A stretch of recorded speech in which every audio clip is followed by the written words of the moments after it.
Siempre fui una mujer de orden. 32 años trabajando en la misma institución. 32 años llegando puntual, archivando documentos con precisión, resolviendo problemas antes de que otros los notaran. Mis superiores me llamaban el pilar. Mis colegas me preguntaban cuando no sabían, y yo respondía. Siempre respondía. Cuando me jubilé, hubo una ceremonia pequeña. Discursos breves. Un ramo de flores amarillas.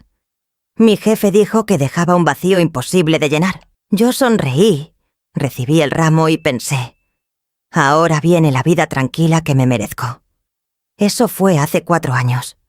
La vida tranquila llegó, y con ella, algo más. Empezó con las llaves de mi armario de costura. Las puse en el cajón del lado derecho del escritorio. Como siempre, a la mañana siguiente no estaban. Las encontré 2 días después encima del refrigerador. Pensé... Estoy cansada. Pensé... La edad. Pensé en 20 excusas distintas antes de aceptar la incomodidad. Luego fue el prendedor de plata. El que me regaló mi madre el día de mi graduación. Pequeño, con forma de hoja, esmaltado en verde oscuro. Lo usé un domingo y lo guardé en la cajita azul del cajón de mi mesita de noche. Lunes, martes, miércoles. Al jueves, la cajita estaba vacía. Revisé toda la habitación. Revisé la ropa. Revisé los bolsillos de abrigos que no había usado en meses. Nada. Le pregunté a Rodrigo, mi esposo. Me miró con esa paciencia suya que a veces se parece al desprecio. Lucía, tú misma lo habrás perdido. Siempre andas con la cabeza en otra parte. Yo no respondí, pero guardé la frase. Mi nombre es Lucía. Tengo 63 años. Y soy, antes que nada, una mujer que observa. En mi trabajo aprendí que los errores no ocurren solos, que detrás de cada inconsistencia hay una causa, que el desorden sostenido no es accidente, es patrón. Así que cuando el dinero empezó a faltar, yo ya estaba prestando atención. No era mucho. 200 pesos aquí, 300 allá, siempre de la cartera que dejaba en el perchero de la entrada, que era la que usaba para los gastos del hogar. Al principio lo atribuí a cálculos imprecisos. Luego empecé a anotar. Un cuaderno pequeño, de pasta dura azul. Fecha, monto, lugar donde había dejado la cartera. 3 semanas de registros. Y el patrón era claro. El dinero desaparecía en los días que yo salía por la mañana y regresaba tarde. Pero Rodrigo también salía en esos días. Entonces, ¿quién entraba? Fue mi vecina, la señora Amparo, quien sin querer me dio la primera pista. Nos cruzamos en la ferretería de la esquina. Ella compró pintura blanca. Yo compré pilas, y mientras esperábamos el vuelto, me dijo con esa naturalidad desconcertante de los viejos amigos. Vi a Camila saliendo de tu casa el martes. Pensé que habías ido al médico y ella te cuidaba las plantas. Sonreí. Dije que sí, claro, las plantas. Le pregunté a qué hora aproximadamente. Eran las 11 de la mañana. Dijo Amparo. Yo había salido a las 9. Regresé pasadas las 2. Caminé a casa con las pilas en la bolsa y el corazón apretado. Camila. La hija de mi prima Estela. 26 años. Recién llegadas a la ciudad hacía 18 meses. Buscando trabajo, buscando estabilidad. Rodrigo y yo le habíamos abierto las puertas desde el primer día. Le conseguimos referencias. Le prestamos dinero para el depósito del departamento. La invitamos a comer cada 2 domingos. Le enseñé a usar el sistema de transporte público, los mercados buenos, los médicos confiables. La traté como a la hija que no tuve. Eso es lo que duele. No el prendedor. No el dinero. Lo que duele es la imagen de ella entrando a mi casa con una llave que no le di. Esa noche no dije nada. Me senté frente a la tele junto a Rodrigo y lo miré de reojo mientras él veía las noticias. Esperé. Quería ver si él mencionaba algo. Si preguntaba cómo me había ido. Si se le escapaba alguna referencia a Camila, a la mañana del martes, a cualquier cosa. No dijo nada. Comimos en silencio. Recogí los platos. Me fui a la cama. pero antes de dormir saqué el cuaderno azul y anoté: martes, 11 de la mañana. Camila en la casa. Yo ausente. Rodrigo ausente. Nadie me informó. Luego agregué una segunda línea: ¿tiene llave? ¿Quién se la dio? Y una tercera: Rodrigo lo sabe. Las siguientes semanas fui metódica. Como siempre, primero revisé la copia de llaves. En casa había 4 juegos. El mío, el de Rodrigo, uno de repuesto en el cajón de la cocina y otro que guardábamos en casa de mi cuñada para emergencias. Conté las que estaban en su sitio. 3 juegos completos. El de repuesto de la cocina parecía estar, pero cuando lo saqué y lo comparé con el mío, noté algo. Era más brillante, más nuevo. No era el mismo juego. Alguien había hecho una copia. Me quedé mirando esa llave durante varios minutos. La sostuve bajo la luz de la cocina. Pensé en todos los martes y miércoles que yo había salido temprano. Pensé en el prendedor, en los 200 pesos, en el dinero que seguía desapareciendo. Y hoy entonces recordé algo más. Hacía 3 meses, Camila había venido a cenar y Rodrigo le había pedido que guardara algo en el cajón de la cocina mientras él terminaba de poner la mesa. Yo había estado en la sala. No había visto qué guardó ni qué tomó. Decidí no confrontar a nadie todavía. Eso fue lo más difícil. Porque mi naturaleza es resolver, actuar, ir de frente. 32 años en una institución me enseñaron que los problemas no se disuelven solos. Hay que nombrarlos. Pero también aprendí otra cosa: que una acusación sin pruebas es solo ruido, y el ruido le avisa al enemigo. Entonces esperé. Instalé una cámara pequeña, de esas que se usan para vigilar a las niñeras o a los repartidores. Me la recomendó el sobrino de Amparo, que trabaja en tecnología. Cabe en la palma de la mano. La puse dentro de la maceta grande de la sala y entre las hojas del potus, orientada hacia la entrada y el pasillo. Luego reorganicé ciertas cosas deliberadamente. Puse el frasco de monedas antiguas que colecciono. No de gran valor, pero reconocibles. Cerca de la entrada del corredor. Conté las monedas. 16. Las fotografié. Anoté el número en el cuaderno. Hice lo mismo con 2 pulseras delgadas de plata que tenía en el joyero. Las fotografié. Las puse en el primer cajón del tocador. Visible. Accesible. Anoté la fecha.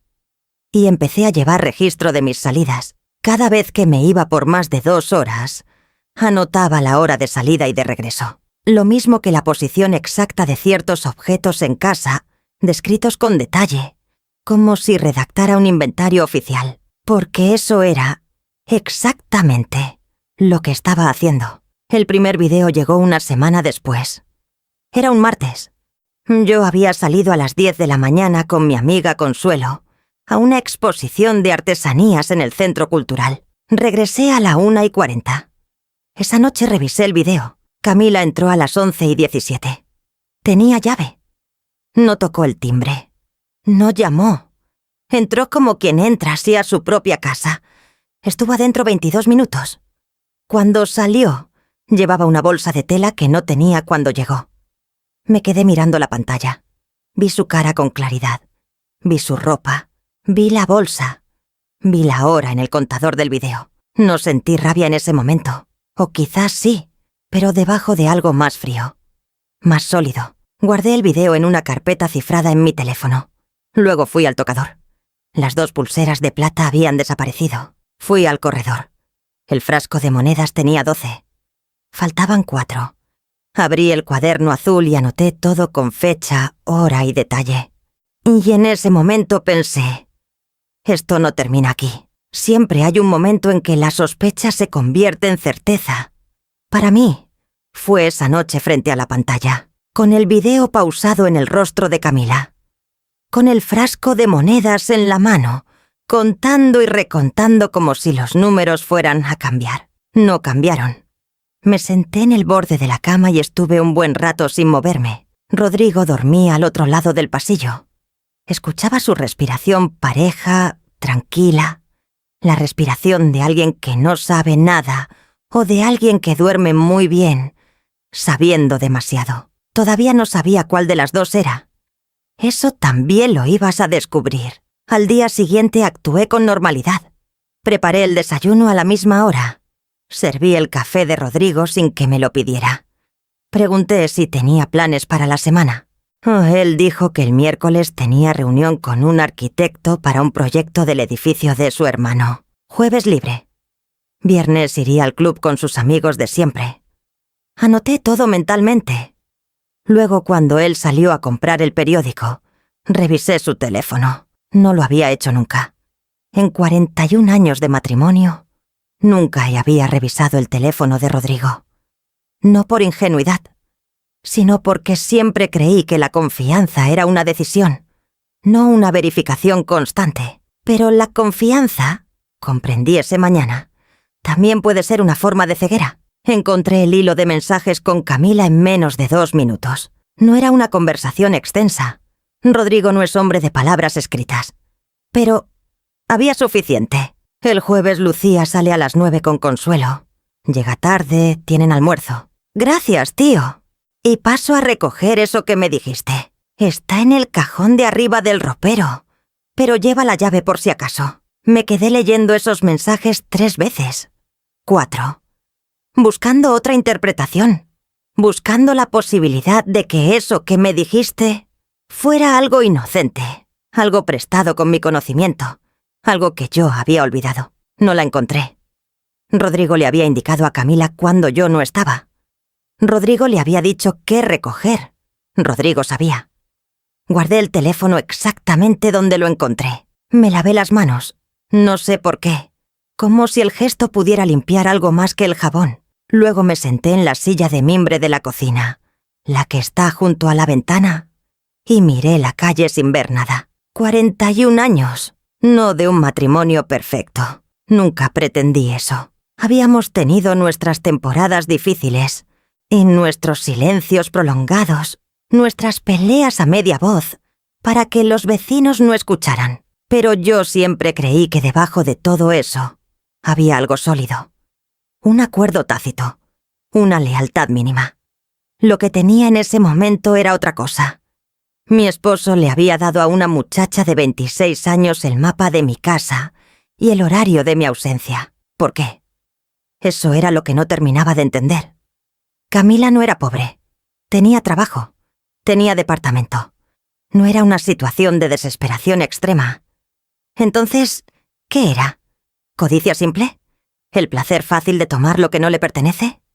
¿O había algo más entre ella y Rodrigo? ¿Una deuda, un favor, una complicidad que yo no conocía? No lo sabía aún. Pero lo iba a saber. Esa tarde llamé a mi prima Estela. Hablamos de cosas triviales primero. La salud de su rodilla, el calor del mes, el cumpleaños de su nieta mayor. Luego, con cuidado, la guié hacia Camila. ¿Cómo la ves últimamente? ¿Está bien asentada en la ciudad? Estela suspiró. Ay, Lucía, esa muchacha es un misterio. A veces me llama, a veces desaparece semanas enteras. Dice que está bien, pero nunca da detalles. ¿Y económicamente? Otra pausa. Pues tiene trabajo, sí. Pero tú sabes cómo es ella. Siempre quiere más de lo que tiene. Desde chica fue así. Veía algo bonito y lo quería. No importaba de quién fuera. Guardé esa frase. No importaba de quién fuera. Esa noche busqué a Camila en las plataformas de venta en línea.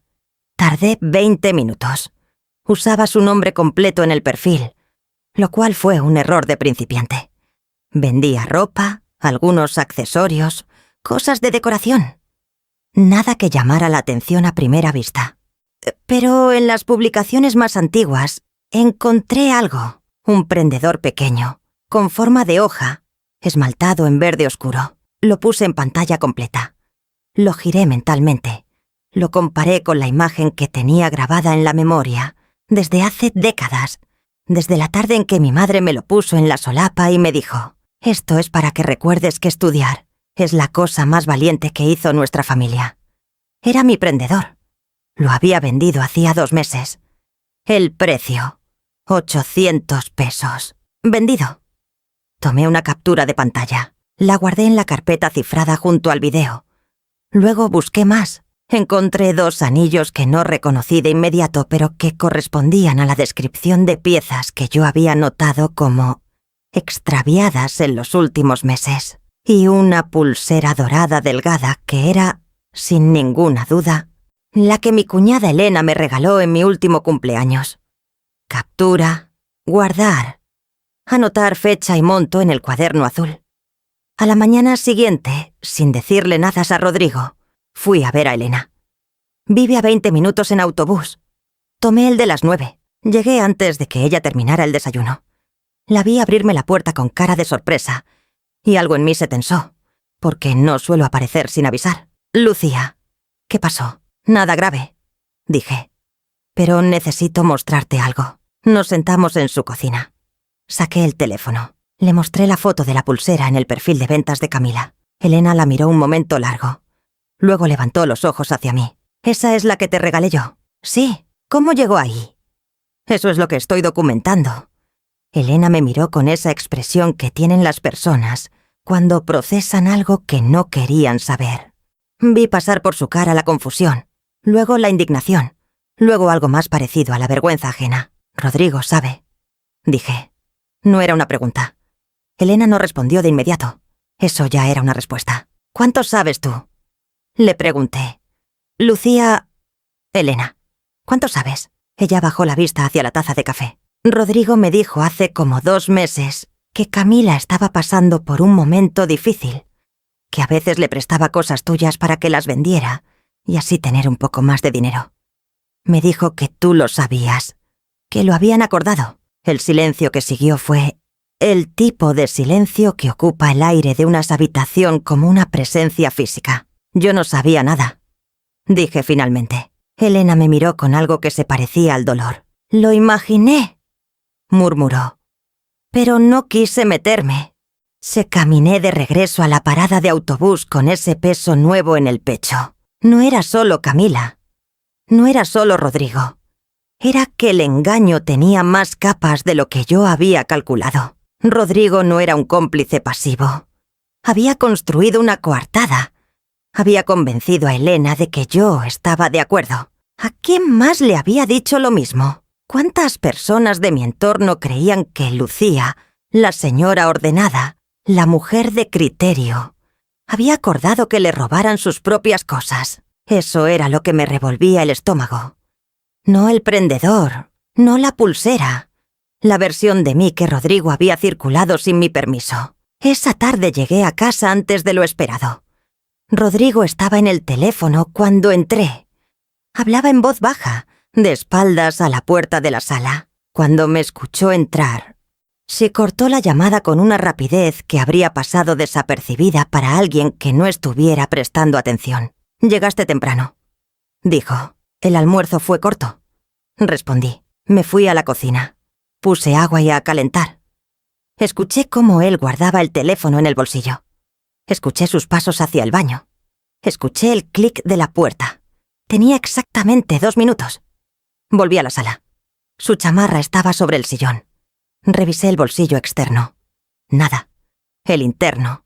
Una nota doblada a la mitad, escrita ya a mano.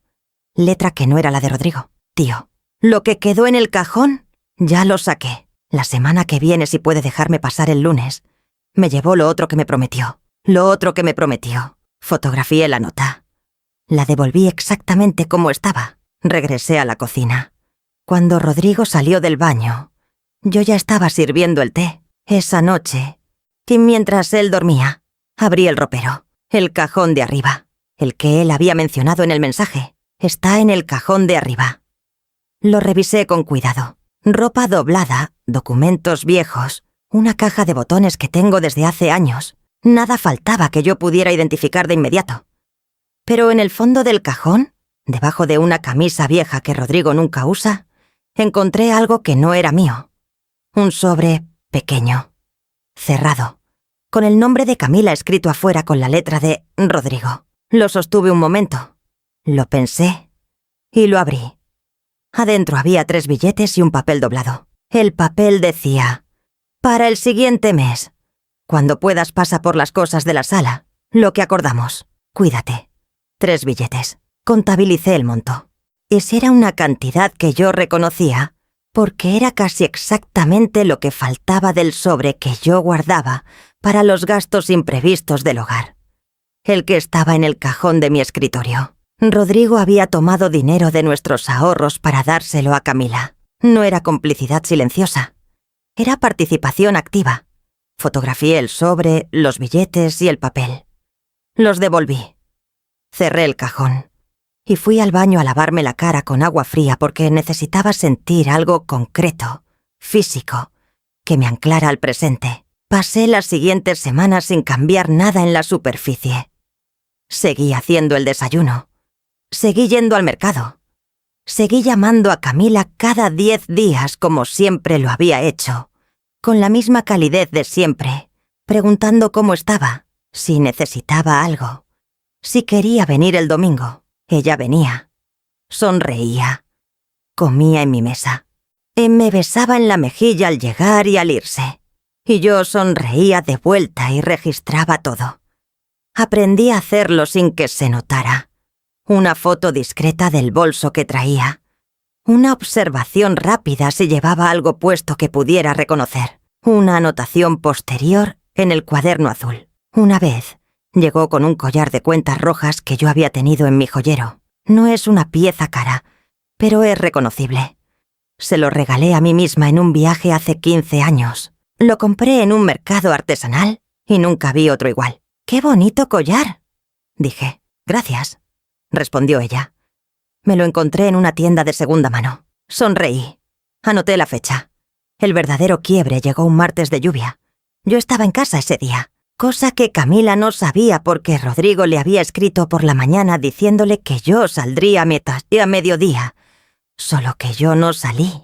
Me quedé porque me dolía la cabeza y decidí que Consuelo podía ir sola al banco. Le mandé un mensaje. Apagué las luces del corredor.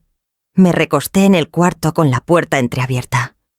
A las 11:45 escuché la llave en la cerradura. Me quedé inmóvil. Camila entró. Escuché sus pasos por el pasillo. Escuché el cajón de la sala abrirse. Escuché el sonido inconfundible de objetos siendo manipulados, envueltos quizás, guardados. Estuve tentada a salir en ese momento. Enfrentarla ahí mismo, en el pasillo, con las manos llenas de lo que no era suyo. No lo hice. Porque si salía en ese momento, ella lo negaría. Diría que Rodrigo le había dicho que podía pasar. Diría que era un malentendido. Diría cualquier cosa, y yo quedaría como la mujer histérica que acusa sin pruebas. Necesitaba el video. Necesitaba el contexto completo. Necesitaba el momento en que no hubiera escapatoria posible. Así que esperé. Escuché sus pasos volver hacia la puerta. Escuché el clic de la cerradura cerrándose desde afuera. Esperé 5 minutos más. Luego me levanté. Fui a la sala y revisé. Del estante de los recuerdos de viaje faltaban 2 figuras de cerámica pequeñas. Del cajón del aparador faltaban los cubiertos de plata, heredados de mi suegra. Los que solo sacaba en fechas especiales. No todos. Los suficientes para que yo dudara de mi propio conteo. Si no los hubiera fotografiado la semana anterior. Fui al cuaderno azul. Anoté. Luego descargué el video de la cámara y lo guardé en la carpeta. La carpeta tenía ya 11 archivos. 11 videos, decenas de fotografías, capturas de los mensajes, capturas de las publicaciones de venta, la nota manuscrita, los registros de fechas y montos. 11 semanas de paciencia. Esa noche le dije a Rodrigo que quería organizar una reunión familiar. No di razones específicas. Dije que tenía ganas de juntar a todos, que hacía mucho no nos reuníamos todos en la misma mesa, que quería cocinar algo especial. Rodrigo me miró con una expresión que no supe leer del todo. ¿Cuándo?, preguntó. «El próximo sábado», dije. «Llama tú a tu hermano y a Elena. Yo llamo a Estela y a Camila». Él asintió y volvió a su periódico. Yo fui a la cocina a revisar qué había en la despensa. Y mientras contaba los frascos y las latas, con esa precisión metódica que me define desde siempre, sentí algo asentarse en mi interior. No era rabia. No exactamente. Era claridad. La claridad de quien ha esperado el momento correcto y sabe con toda certeza, que ese momento ya está llegando. El sábado llegó con cielo gris y aire fresco. Me levanté a las 6 de la mañana. Me duché, me vestí con calma. Elegí la ropa con cuidado. Pantalón oscuro, blusa crema, el broche de carey que me regaló una colega al jubilarme. Nada ostentoso, nada que dijera me has preparado para esto. Solo la versión de Lucía que todo el mundo conocía. Ordenada, serena, confiable. Bajé a la cocina y empecé a cocinar. Hice arroz con pollo, ensalada de aguacate, pan de maíz. Las recetas que todos en esa familia conocen desde la infancia. Los olores que relajan a la gente, que les dicen: estás en casa, estás seguro, baja la guardia. Eso también era parte del plan. Rodrigo bajó a las 8. Me encontró cocinando y pareció aliviado, como si el ambiente doméstico le confirmara que todo estaba normal. Me preguntó si necesitaba ayuda. Le dije que pusiera la mesa grande, la del comedor de los domingos especiales, que sacara las sillas del cuarto de los trastos para que cupieran todos. Lo hizo sin hacer preguntas. Empezaron a llegar a Querostinum a las 12:30. Primero Elena con su esposo Marco. Luego el hermano de Rodrigo, Gustavo, con su hija adolescente que siempre tiene los audífonos puestos. Luego Estela, mi prima, con su nuera y el nieto pequeño que todavía gatea. Camila llegó de última, a la 1:10. Traía una bolsa con pan dulce, como siempre. Sonrió al entrar. Me dio el beso de siempre en la mejilla. Olía a perfume floral, uno caro, que yo no le había visto antes. «Tía, qué rico huele todo», dijo. «Gracias, mi amor», respondí. «Siéntate donde quieras». Se sentó en el centro de la mesa larga, entre Estela y la nuera. Rodrigo se acomodó en su lugar de siempre, en la cabecera. Yo serví la comida. Durante la primera media hora todo fue conversación de familia. Los proyectos de Gustavo, la rodilla de Estela que seguía mal, el colegio de la hija de alguien, el calor del verano que ya se venía. Yo participé, reí en los momentos justos, serví más arroz cuando alguien extendió el plato. Y observé a Camila comer con apetito. Observé cómo mirabas a Rodrigo de reojo cada tanto, con esa complicidad pequeña que tienen las personas que comparten un secreto. Observé cómo Rodrigo evitaba mirarme a mí directamente. Eso me dijo todo lo que necesitaba confirmar. Esperé a que terminaran los platos principales.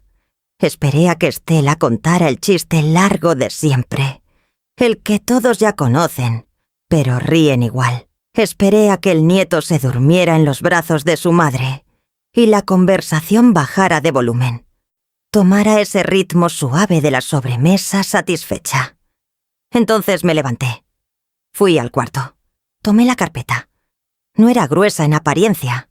Cartón azul marino, igual al cuaderno. Dentro llevaba documentos impresos, fotografías en papel, páginas numeradas.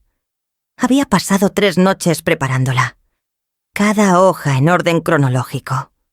Cada pieza de evidencia con su fecha y su descripción escrita al margen con letra clara. Volví al comedor. Me senté en mi lugar. Puse la carpeta sobre la mesa frente a mí. Nadie la había visto todavía. Seguían en la conversación. Pero hubo algo en el gesto, en el sonido de la carpeta sobre la madera, que hizo que las voces fueran apagándose una por una. Rodrigo me miró. Vi en su cara algo que reconocí.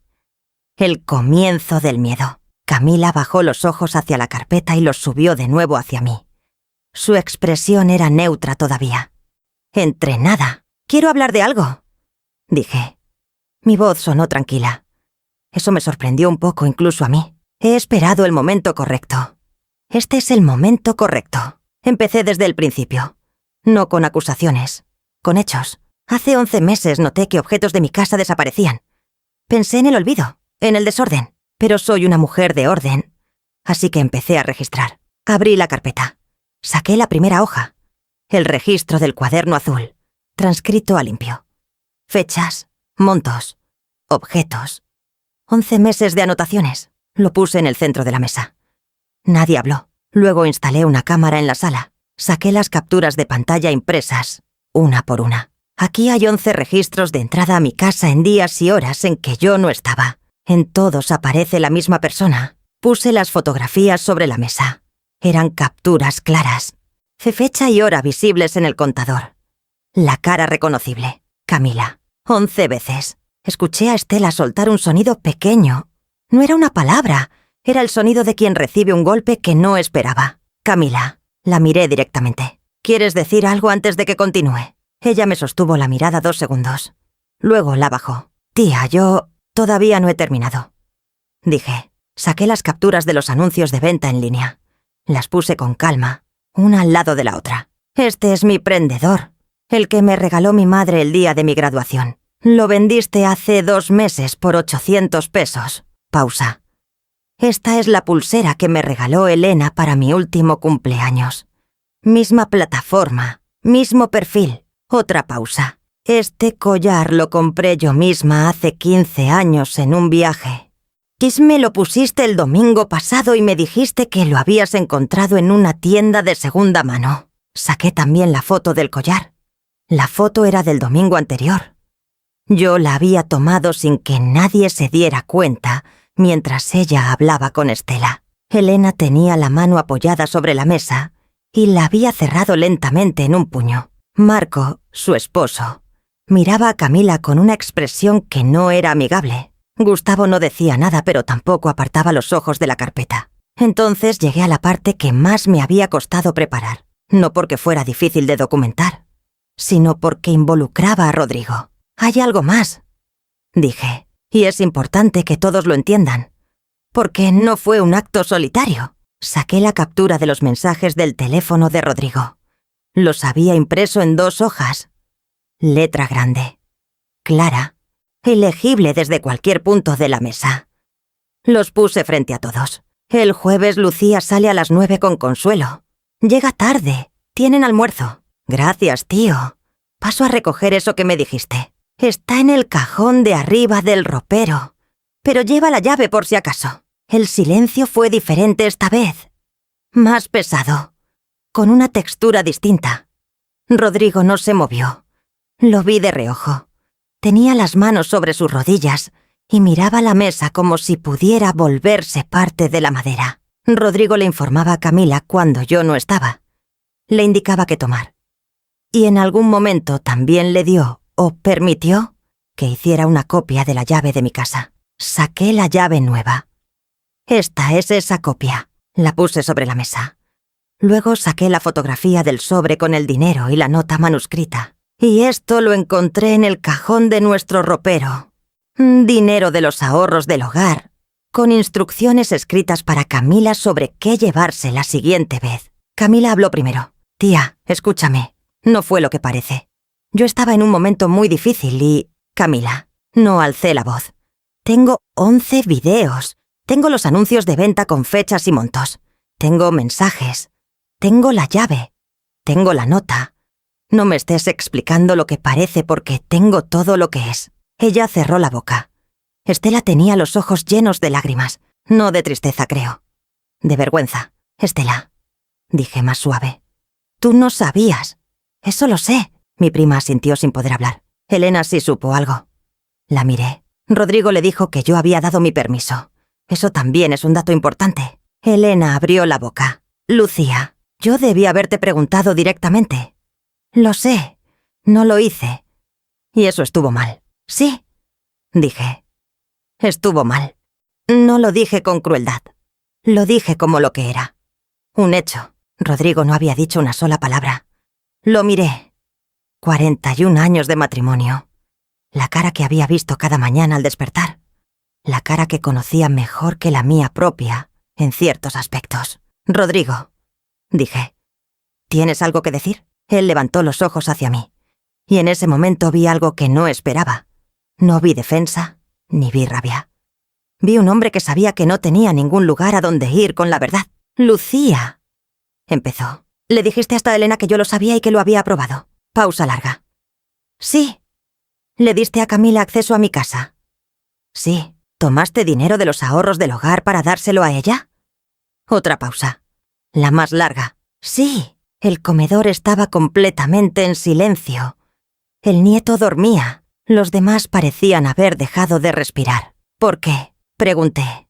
Y esa fue la pregunta que tardó más en responderse, porque no había una respuesta que sonara bien. Rodrigo lo sabía. Lo vi en cómo acomodó las palabras, cómo las descartó, cómo empezó 3 veces distintas. Finalmente dijo: ella me pidió ayuda y yo no supe decirle que no. Y luego se fue haciendo más grande, y yo no supe cómo pararlo. Pero sí supiste no decirme nada. Silencio. Sí, dijo.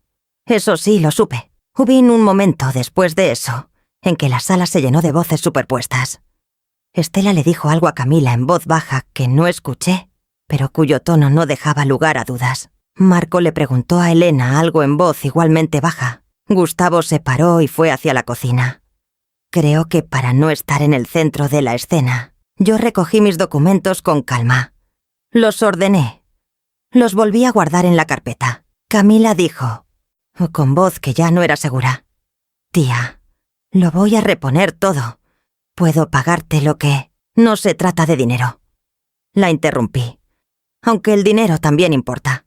Se trata de que entraste a mi casa sin mi permiso 11 veces y tomaste cosas que son mías. Eso tiene un nombre. Y ese nombre existe en los juzgados también. No solo en las conversaciones de familia. El silencio que siguió fue diferente a todos los anteriores. No he decidido qué voy a hacer con esta información. Continué. Pero quiero que todos en esta mesa lo sepan. La decisión es mía. Y la voy a tomar con la misma calma con que recopilé todo esto. Miré a Rodrigo una última vez. Y las consecuencias de lo que pasó en esta casa no las va a enfrentar solo Camila. Él no apartó la vista esta vez. Me la sostuvo. Y en esa mirada había algo que en 41 años no había visto antes en su cara. No sé si era arrepentimiento. Puede que sí. Puede que solo fuera miedo. En ese momento, ninguna de las dos cosas me cambiaba nada. Me levanté de la silla. Fui a la cocina. Calenté agua.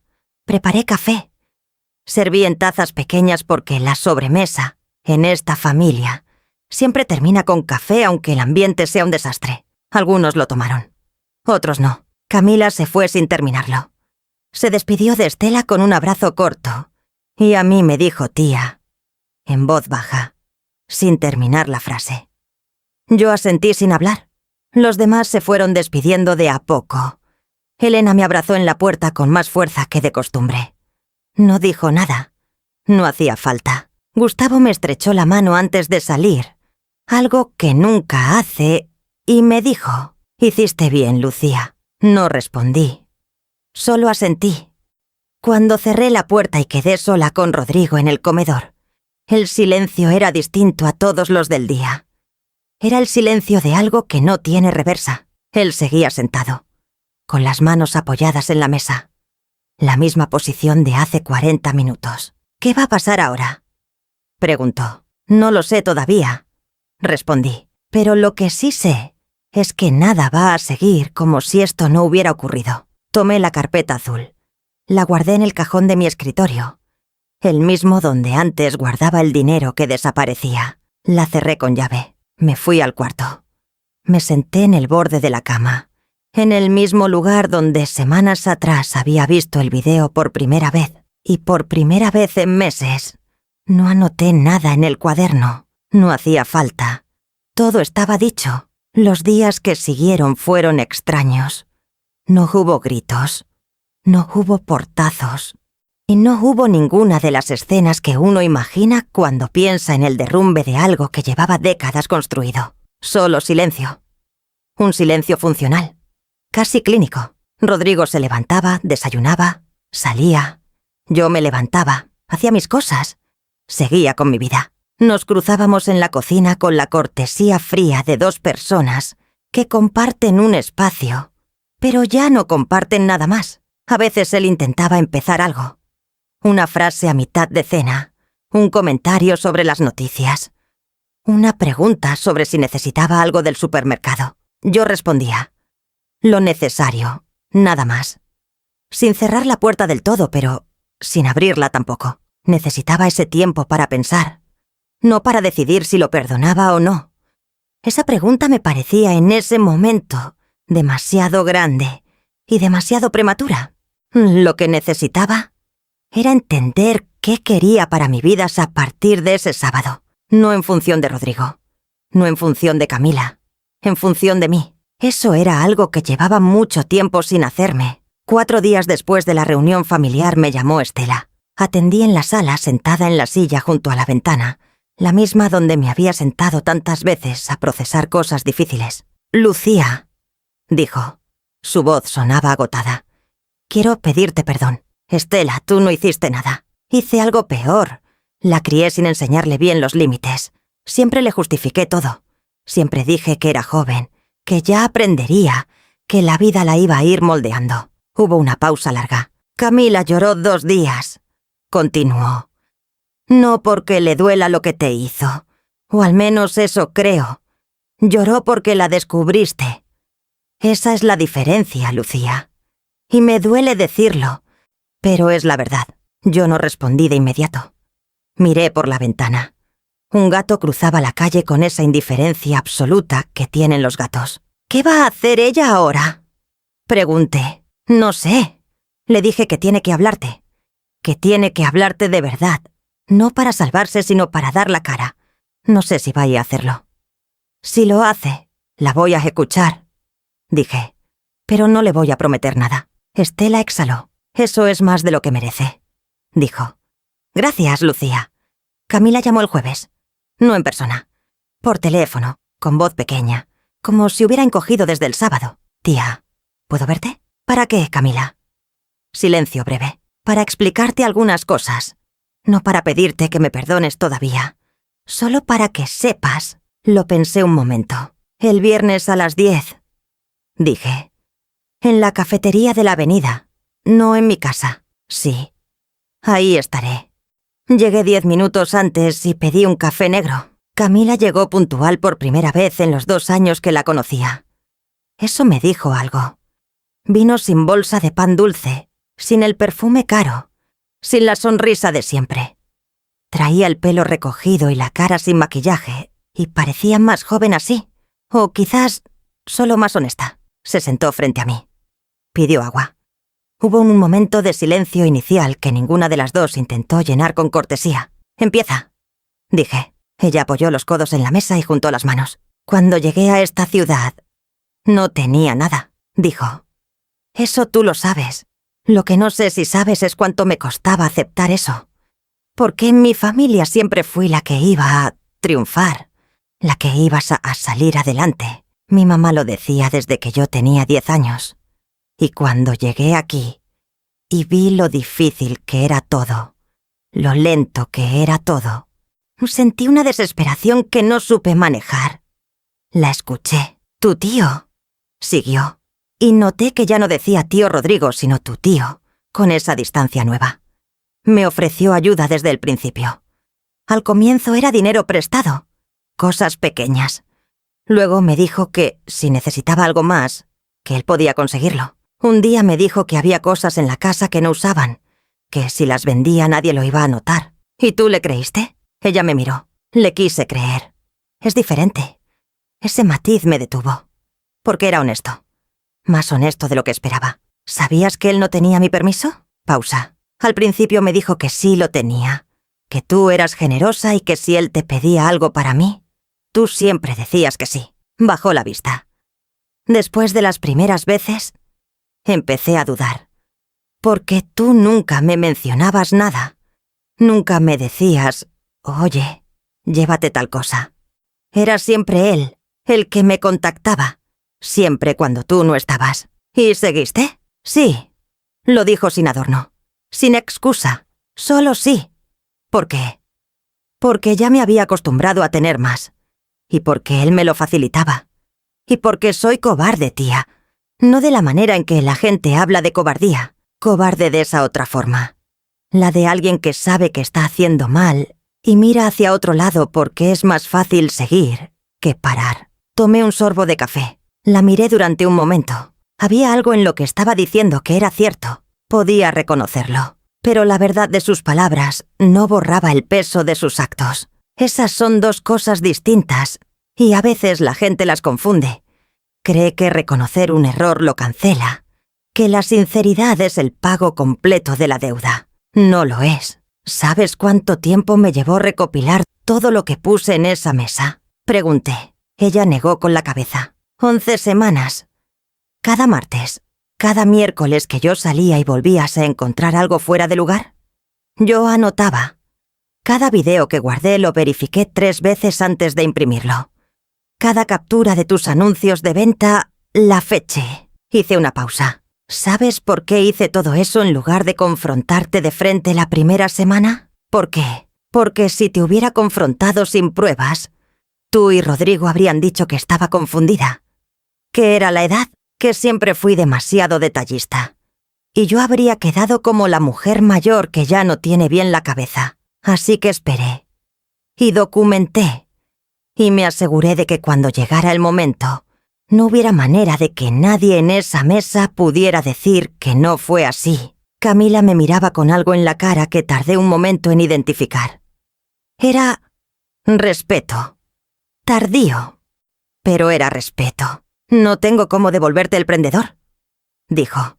«Ya está vendido, lo sé. Pero lo que saqué de la sala el último día, las figuras y los cubiertos, los tengo todavía. No los había vendido aún. Te los puedo devolver. Los quiero de vuelta. Te los llevo cuando me digas». «Dámelos ahora. Los tienes en el carro». Ella me miró. Una pausa.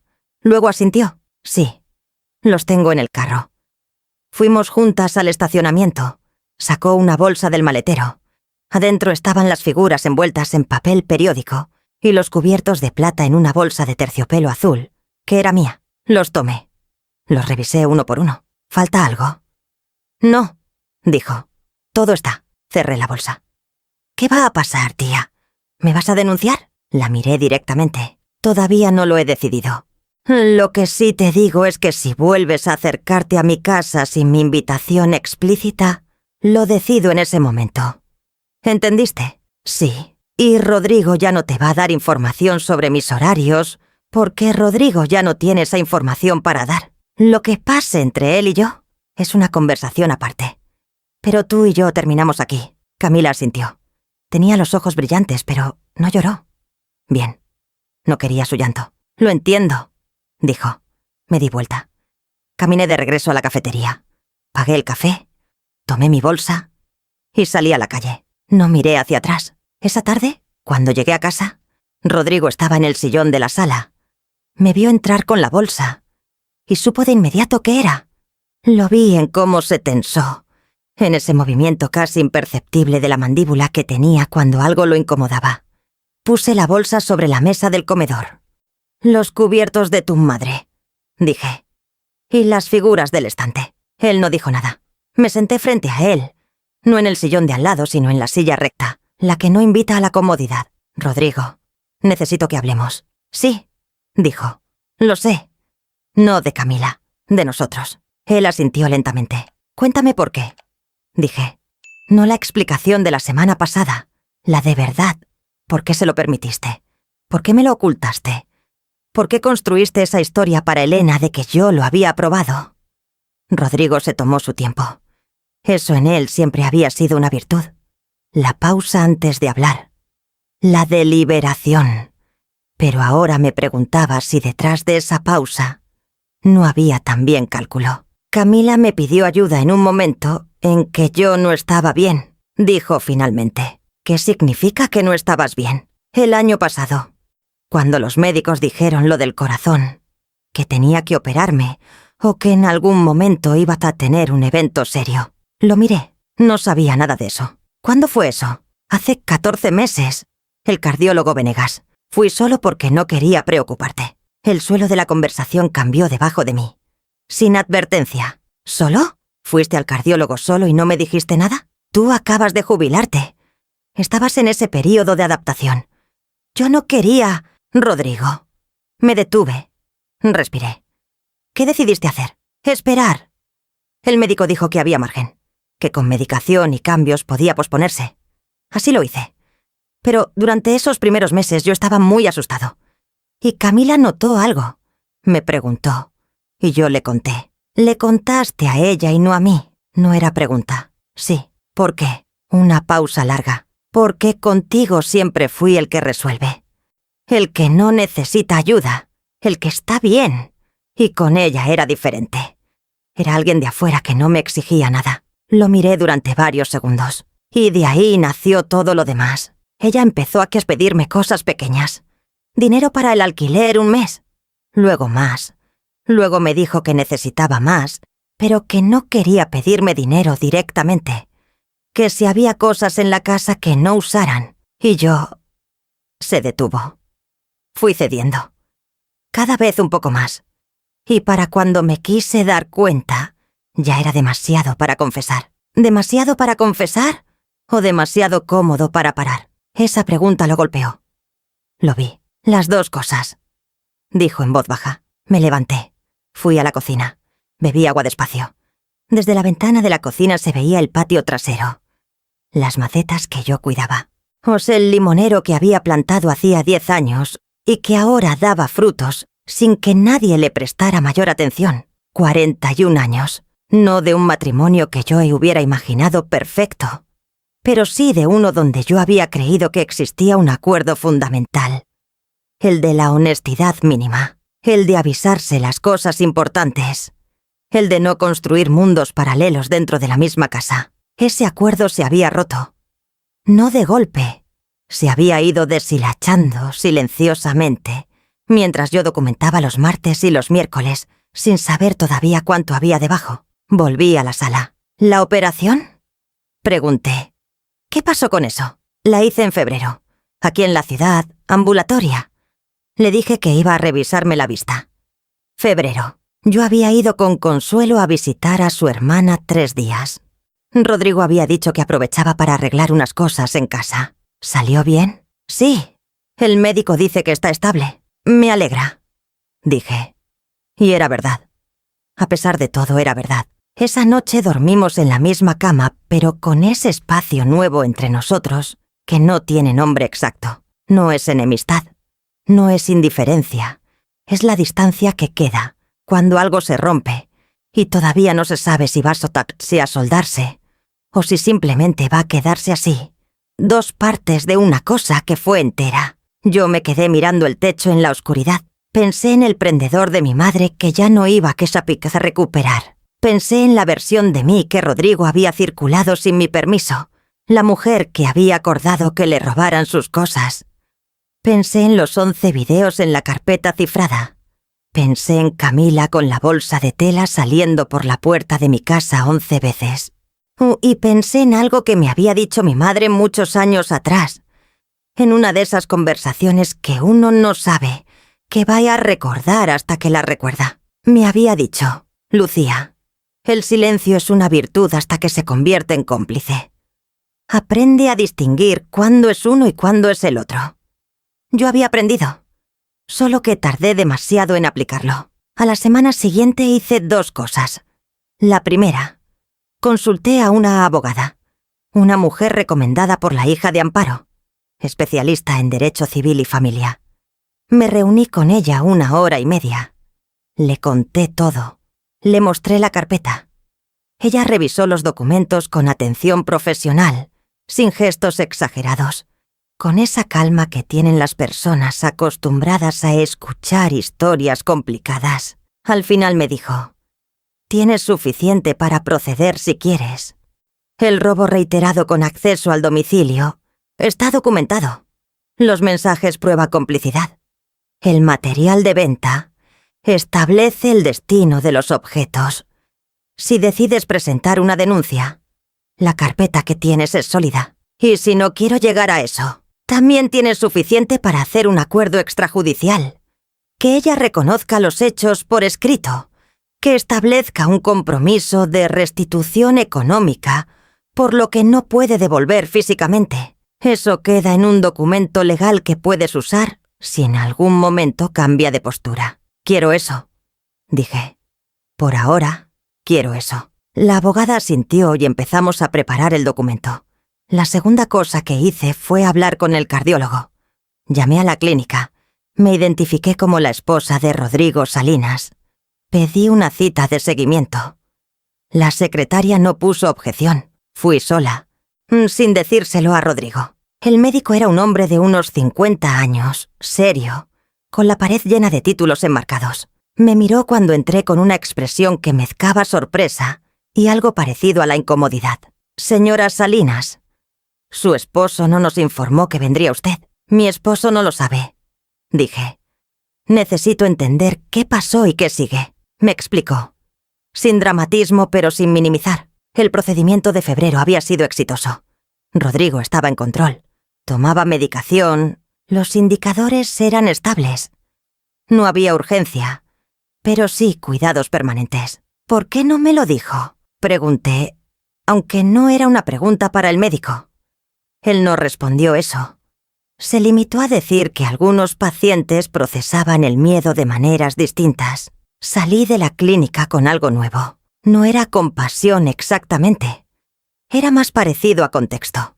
A una pieza adicional de un rompecabezas que yo había estado armando, sin tener todos los fragmentos. No me cambiaba lo que había ocurrido, pero me ayudabas a entender desde dónde había empezado a ocurrir. Esa noche, al llegar a casa, encontré a Rodrigo en la cocina intentando preparar la cena. No cocinaba desde hacía décadas. Lo hacía mal, y lo sabía, pero estaba ahí, con el delantal puesto de manera torcida y una expresión concentrada frente a la olla. Me detuve en la entrada de la cocina. «Fui a ver al cardiólogo», dije. Él se dio vuelta. No con sorpresa, con algo más parecido al alivio. «Lo sé», dijo. «Me llamaron para confirmar la cita». Pausa. «¿Qué te dijo?» «Que estás estable, que tienes que seguir con los cuidados». «Sí, Rodrigo». «Debiste haberme dicho». «Sí». Repitió. «No porque yo necesite saberlo todo, sino porque soy tu esposa. Y porque si algo te hubiera pasado en esa operación de febrero, mientras yo visitaba a la hermana de Consuelo». No terminé la frase. No hacía falta. Él apagó el fuego bajo la olla. Se quitó el delantal con esos movimientos torpes que tiene cuando algo lo incomoda. Se apoyó en la mesada y me miró. «Tengo miedo de necesitarte», dijo. Lo dijo de una manera tan directa, tan desprovista de adorno, que me tomó un momento procesarlo. «¿Por qué?» «Porque tú eres la mujer más capaz que conozco. Y hay algo en eso que me hace sentir que si me caigo, si necesito algo, si no puedo resolver, voy a quedar en un lugar muy pequeño frente a ti». El silencio que siguió fue distinto a todos los del mes anterior. «Rodrigo», dije finalmente, «llevas 41 años viviendo al lado de una mujer capaz. Nunca te pedí que fueras de otra manera. Lo sé. Y nunca necesité que resolvieras todo. Solo que fueras honesto. También lo sé. Entonces el problema no soy yo». Él bajó la vista. «No», dijo, «el problema nunca fuiste tú. Los días siguientes no fueron fáciles, pero tampoco fueron los más difíciles. Los más difíciles ya habían pasado. Habían pasado en silencio, en las noches de cuaderno azul y cámara oculta, en los martes de contar monedas y fotografiar cajones. Lo más difícil no había sido la reunión familiar, ni el documento legal, ni la conversación con el cardiólogo. Lo más difícil había sido decidir que yo valía la pena de todo ese esfuerzo. Esa es la verdad que no se dice en voz alta.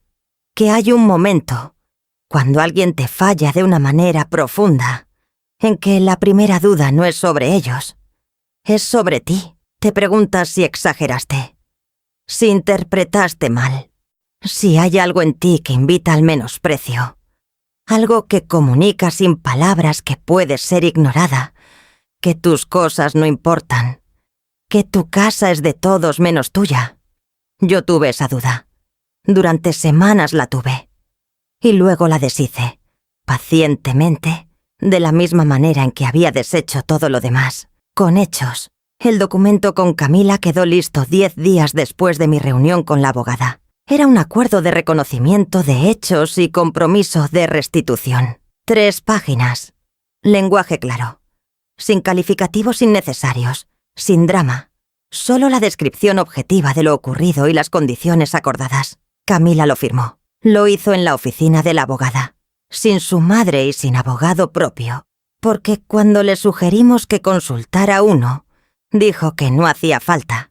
No sé si eso fue honestidad o si fue el cálculo de alguien que sabe cuando no tiene margen de negociación. Probablemente las dos cosas. Firmó con la mano levemente temblorosa. Yo observé su firma desde el otro lado de la mesa con esa misma calma que había cultivado durante meses.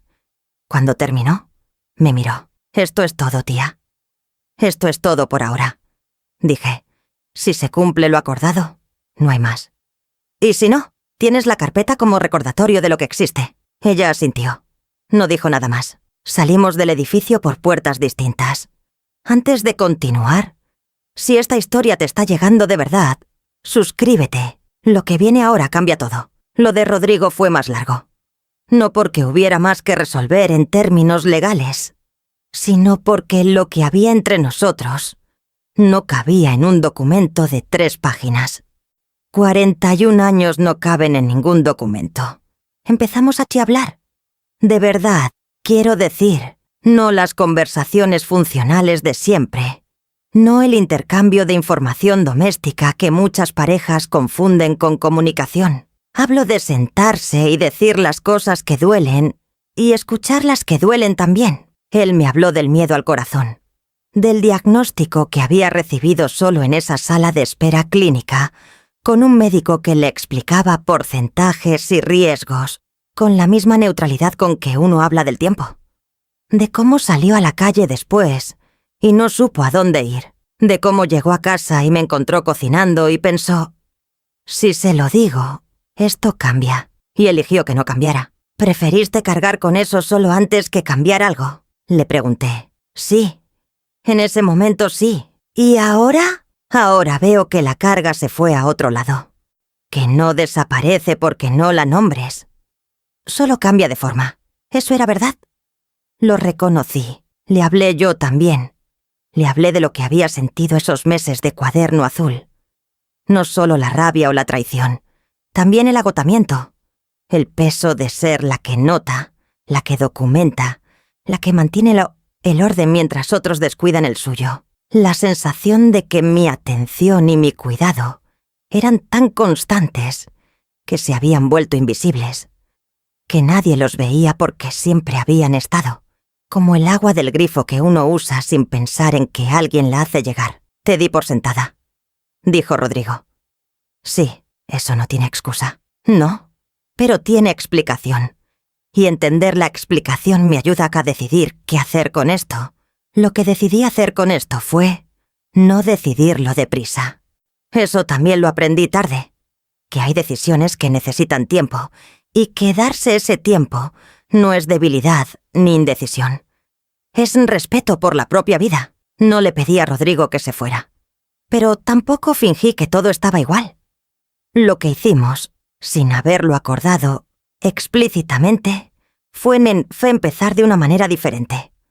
Como si el matrimonio que habíamos tenido hasta ese sábado hubiera llegado a su fin y hubiera que construir algo nuevo, o descubrir que no era posible, o encontrar un punto intermedio que todavía no tenía nombre. Él empezó a decirme las cosas, las del médico, las del hermano, las del miedo, no todas de golpe ni con la fluidez de quien lleva años haciéndolo, con la torpeza de quien aprende un idioma nuevo a los 60 y tantos, pero las decía. Yo empecé a escuchar de una manera diferente también, no con la guardia alta del período de documentación, sino con esa atención real que requiere estar presente, no solo alerta. No era reconciliación todavía. Era algo más parecido a dos personas mirando los escombros de algo y preguntándose honestamente si vale la pena construir de nuevo, o si es mejor dejar que el terreno descanse. Un mes después de la reunión familiar, Consuelo me invitó a caminar por el parque grande del otro lado de la ciudad. Consuelo es mi amiga desde los 27 años. Nos conocemos de cuando las dos trabajábamos en la misma institución.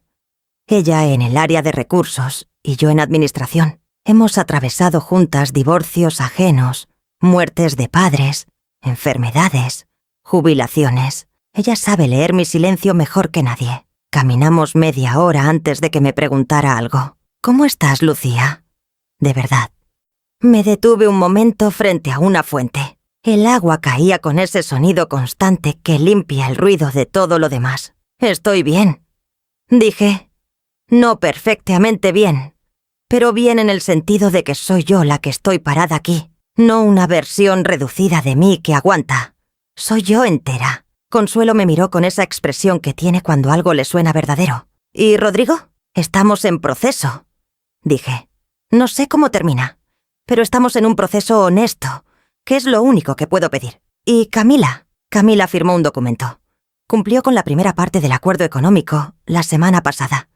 Si sigue así, no habrá denuncia. Si no sigue, la carpeta existe. Consuelo asintió despacio. ¿La extrañas?, preguntó. Como sobrina, como la muchacha que venía los domingos. Lo pensé con honestidad. Extraño lo que creí que era, dije. Pero eso que extraño no existió nunca. Existió en mi lectura de ella.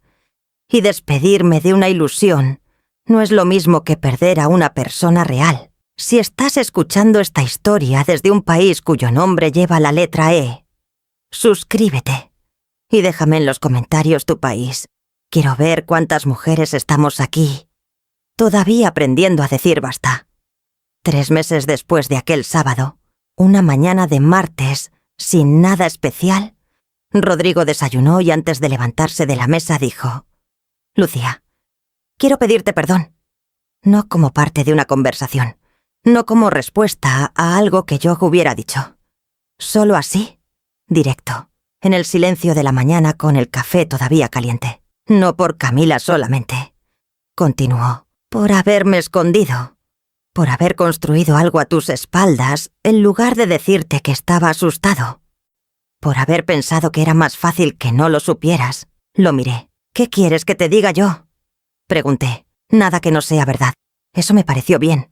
Eso me pareció, de hecho, lo más sensato que había dicho en meses. Entonces todavía no, dije. No porque no quiera llegar ahí, sino porque el perdón que vale algo no se da antes de tiempo. Se da cuando ya no duele de la misma manera.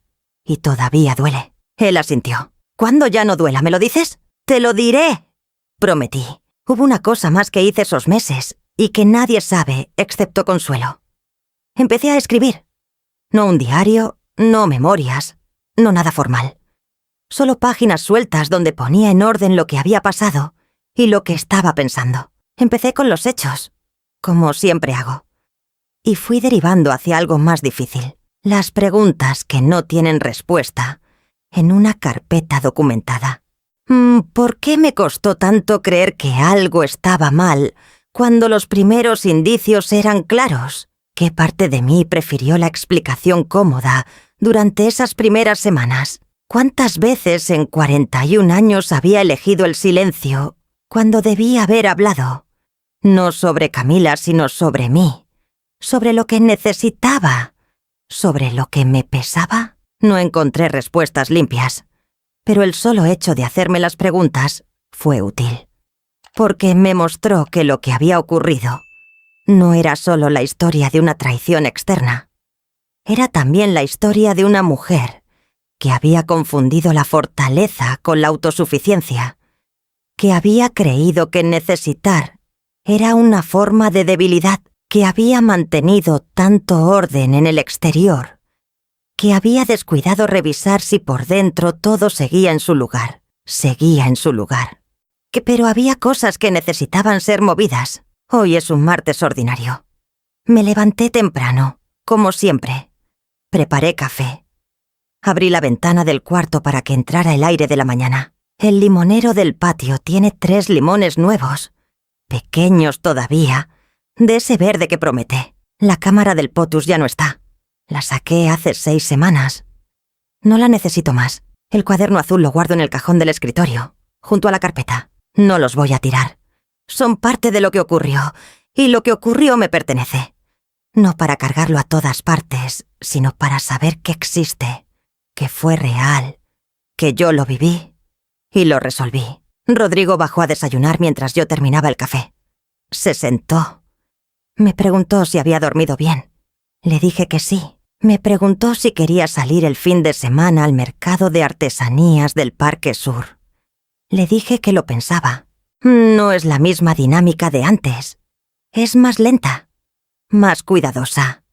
Como cuando uno ha tenido una fractura y vuelve a usar el hueso, consciente de él, de una manera nueva, sin olvidar nunca del todo que estuvo roto. Puede que eso sea suficiente. Puede que con el tiempo sea más que suficiente.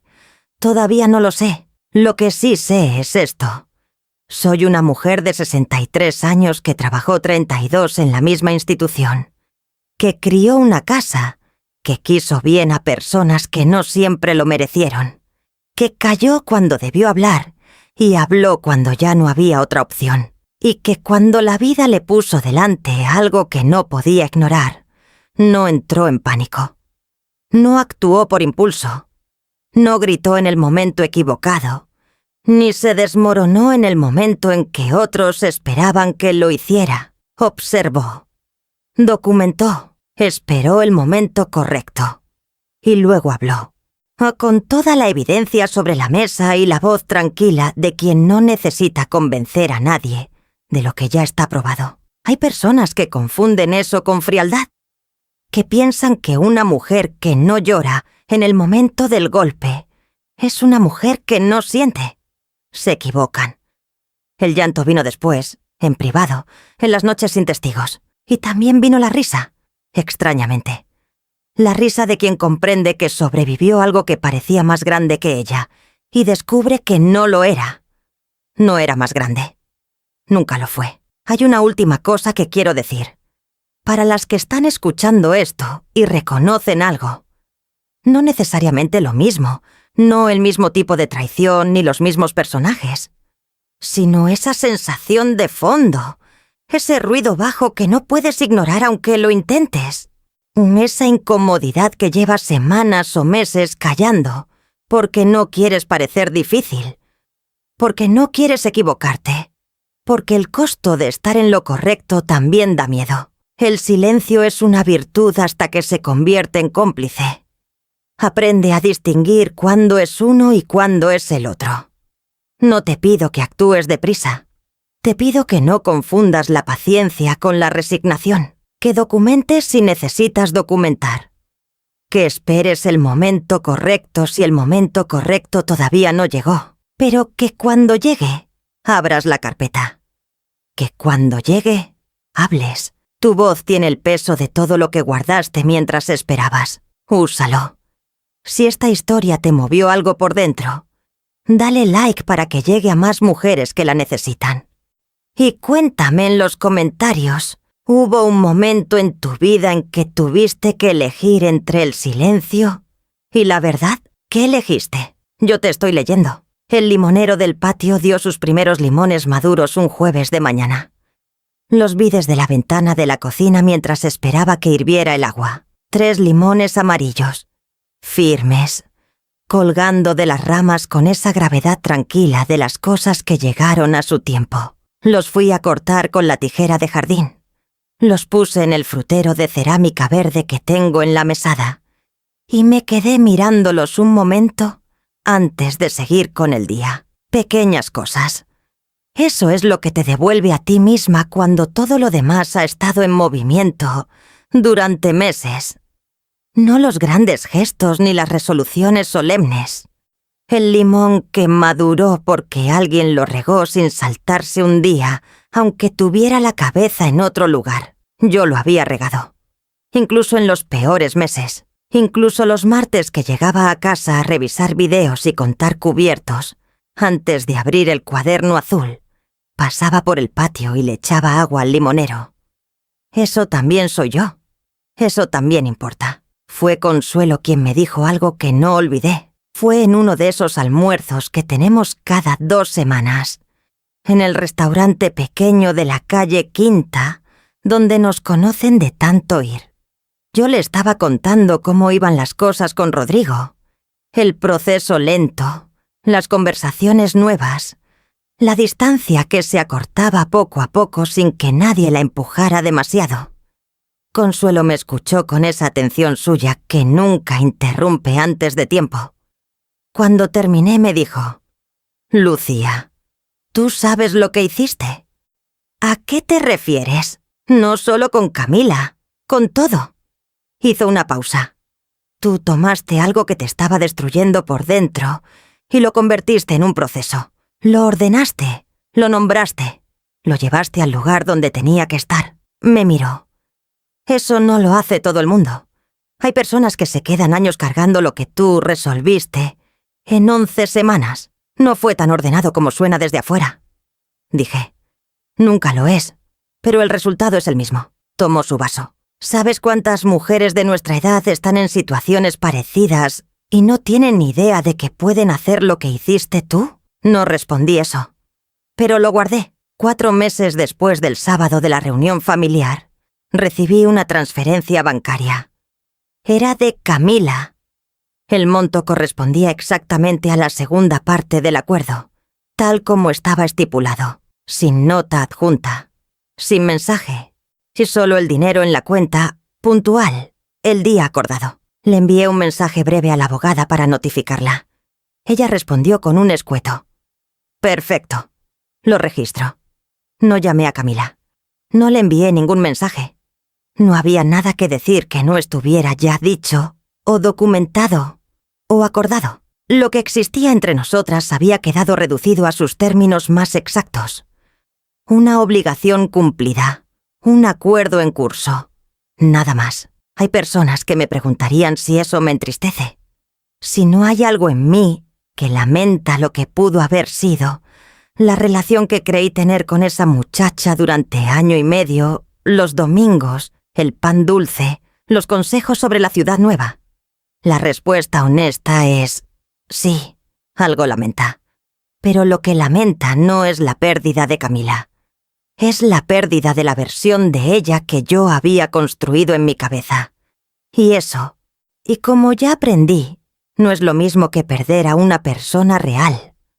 A una persona real la puedes perder. A una ilusión, solo puedes abandonarla. Rodrigo cumplió 6 meses de controles cardíacos sin novedad. Me lo dijo él mismo, un martes de tarde, cuando llegó de la cita médica y me encontró leyendo en la sala. Se sentó en el sillón de enfrente, no a mi lado, sino frente a mí, y me dijo: «¿Todo bien? El médico dice que si sigo así el año que viene podemos reducir la medicación». «Me alegra», dije, y lo miré de una manera diferente a como lo había mirado los últimos meses. No con la distancia cuidadosa del período de reconstrucción. Con algo más parecido a la ternura, que es una cosa frágil y voluntaria, y que uno elige extender o no dependiendo de lo que encuentra al otro lado. Lo que encontré fue a un hombre de 66 años que había cometido errores grandes por razones pequeñas y asustadas, que había preferido el camino equivocado, no por maldad, sino por una cobardía particular, la de quien tiene miedo de necesitar y elige doblarse antes de pedirlo. No era el mismo hombre con el que me había casado, pero tampoco era el desconocido de los meses más oscuros. Era algo intermedio que todavía estaba por definirse. «Rodrigo», dije. Él levantó la vista. «Te perdoné». No lo dije como un anuncio, ni como un regalo, ni como el final de una negociación. Lo dije como un hecho que había llegado solo, sin que yo lo empujara, en algún momento de las últimas semanas que no podría señalar con exactitud. Él no respondió de inmediato. Cuando lo hizo, solo dijo: «Gracias». Y eso fue suficiente. No hubo abrazo dramático, ni lágrimas, ni promesas en voz alta. Volví a mi libro. Él fue a preparar café. La tarde siguió siendo la tarde, ordinaria y nuestra, pero algo en el aire de la casa y había cambiado. Llevaba meses sintiéndolo tensado, como cuando uno sabe que hay algo que no está bien en una estructura, aunque no pueda señalar exactamente el punto. Ese martes la tensión no estaba. No quiero decir que todo estuviera resuelto. Hay cosas que no se resuelven del todo. Solo se integran. Se vuelven parte del tejido de lo que uno es y de lo que uno ha vivido. Pero la tensión activa, esa que hace que uno duerma liviano y despierte con la guardia alta, esa ya no estaba, y su ausencia era en sí misma, un alivio. Unas semanas después fui a visitar a mi madre. Vive a 2 horas de aquí, en la casa donde crecí, que ahora cuida a mi hermano mayor con la ayuda de una señora que viene 3 veces a la semana. Mi madre tiene 81 años y la memoria le falla en los bordes, en las fechas recientes, en los nombres nuevos. Pero hay cosas que recuerda con una claridad que avergüenza a los jóvenes. Me senté a su lado en el patio de la casa, bajo el alero de siempre, con el olor a tierra mojada que tiene ese patio desde que tengo memoria. Le conté lo que había pasado. No todo, no con los detalles del cuaderno azul ni de los videos, pero lo suficiente. Le conté sobre Camila, sobre Rodrigo, sobre los meses de silencio y documentación y el sábado final. Ella me escuchó sin interrumpir. Cuando terminé, guardó silencio un momento. Luego dijo, ¿y hablaste? Sí, mamá, hablé. Asintió despacio, con esa gravedad que tienen los viejos cuando algo les confirma algo que llevan mucho tiempo esperando. Bien, dijo. Tardaste, pero hablaste. Me reí. No pude evitarlo. Tardé, sí. El silencio sirve para prepararse, dijo.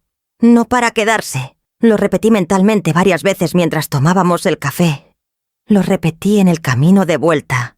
Lo repetí esa noche antes de dormir. El silencio sirve para prepararse, no para quedarse. Ahora quiero hablarte a ti. Si llegaste hasta aquí, es porque algo en esta historia te encontró. No sé qué. No sé si es la traición de alguien cercano, o el peso de callar demasiado tiempo, o la sensación de que nadie ve el esfuerzo que haces para mantener todo en orden, mientras otros descuidan el suyo. No sé tu historia, pero sé que existe.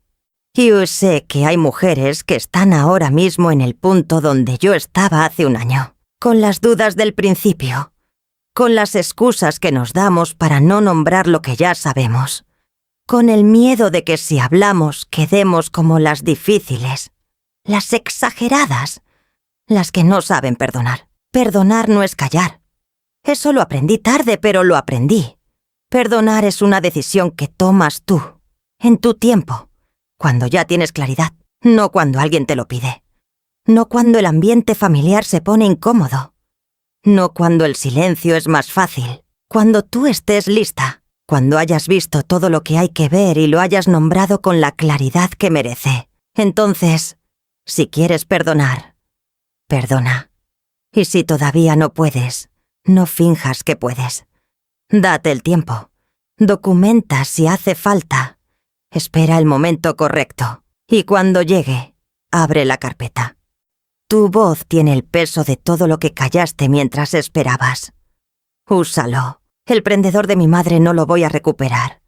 Eso sigue doliendo. No con la misma intensidad de antes, pero sigue. Es una de esas pérdidas que no tienen reposición posible, porque no se trata del objeto en sí, sino de lo que el objeto cargaba. La mano de mi madre poniéndomelo en la solapa. Su voz diciéndome que estudiar era lo más valiente que había hecho nuestra familia. Ese momento no se compra ni se devuelve. Pero lo tengo en la memoria. Y la memoria, a diferencia de los cajones y los joyeros, no tiene cerradura que alguien más pueda abrir.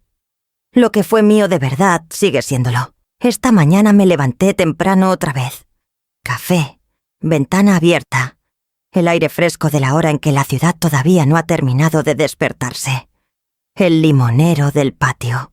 El cuaderno azul en el cajón, sin necesidad de abrirlo. Me miré en el espejo del baño con esa mirada honesta que a veces evitamos y a veces necesitamos. Vi a una mujer de 63 años con el pelo con más gris que hace un año y las líneas del rostro más marcadas. Vi también a la misma mujer que a los 27 entró a trabajar en esa institución con una carpeta bajo el brazo y la determinación de no pasar desapercibida. La misma que 32 años después salió con un ramo de flores amarillas y la certeza de haber hecho bien su trabajo. No soy la misma que era hace un año.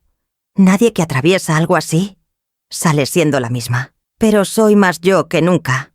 Eso no suena lógico, y sin embargo es exactamente así. Si esta historia te acompañó hasta el final, te pido una sola cosa antes de que te vayas. Dale like. No por mí. Por la mujer que lo necesita y que todavía no la encontró, pero que un algoritmo se la va a mostrar si tú le dices que vale la pena. Así es como nos encontramos ahora, las que estamos aprendiendo que el silencio sirve para prepararse, no para quedarse. Y suscríbete si todavía no lo hiciste. Aquí hay más historias como esta, de mujeres reales, de vidas complicadas, de momentos en que todo parecía perdido y resultó que no lo estaba. Yo voy a seguir contando. Tú sigue escuchando. Nos vemos en la próxima historia.